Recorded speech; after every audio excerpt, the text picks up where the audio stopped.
I'm Kim Williams, and I'm from North Charleston, South Carolina.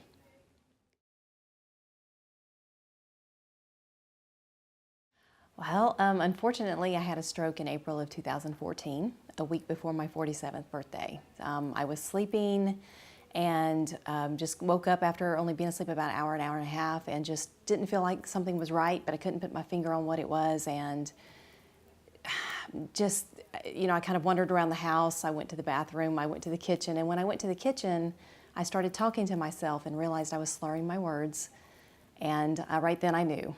Right then I knew exactly what was going on, and went back to the bathroom to wash my face and looked up, and I also had a droop on my left side. And so that was definite confirmation that I had had a stroke, and so then reality hit and had to wake up my husband, and things went from there. So not a good situation. And so I'm just very passionate now about stroke survivors and trying to help them out and help, caregivers as well. How did you said the slurring and the drooping made you realize it was a stroke? Yes. Why did you know that? I couldn't put my finger on probably where I learned that at some point, but I do remember the acronym FAST. So, I knew exactly. The only thing that I had not thought about trying right there was my arm, and sure enough, when I got to the hospital and they did the test, I did have arm weakness as well. So I had all the classic symptoms of a stroke, but the hospital did not recognize that I had a stroke.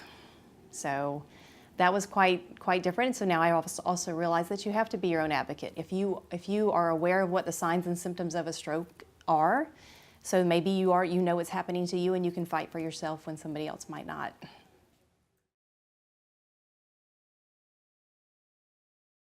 Yes, unfortunately, I have the unenviable position of being a stroke survivor as well as a caregiver for a stroke survivor.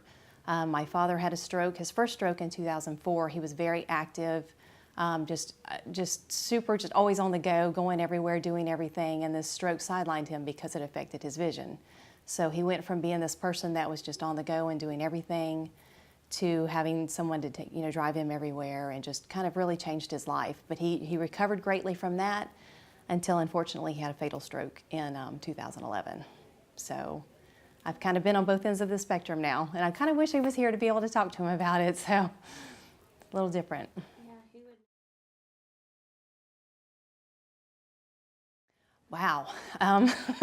Well, I've changed, I've lost 40 pounds. I've done that through changing my eating habits, through exercising. So I have reduced my salt intake, I've reduced my sugar intake, I've stopped the caffeine. I try to exercise more. I'm not as great at that as I probably should be, so that's something I definitely need to keep working on.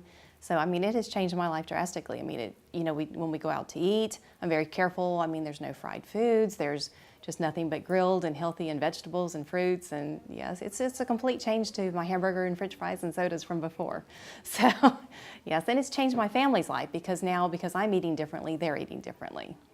That's awesome. Yeah, so it's been a big change for everybody.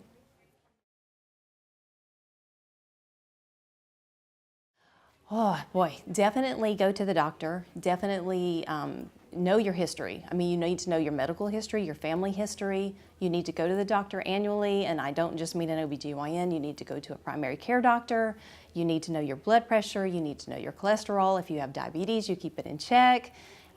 You've got to lower your salt intake. You need to exercise. All of the classic, that is what I want people to know, because any slight change that you can do may reduce your risk of stroke or heart disease. And so any time that we can do that to help somebody else, I think that's just tremendous. My name is Kim, and I go red for stroke survivors and their caregivers.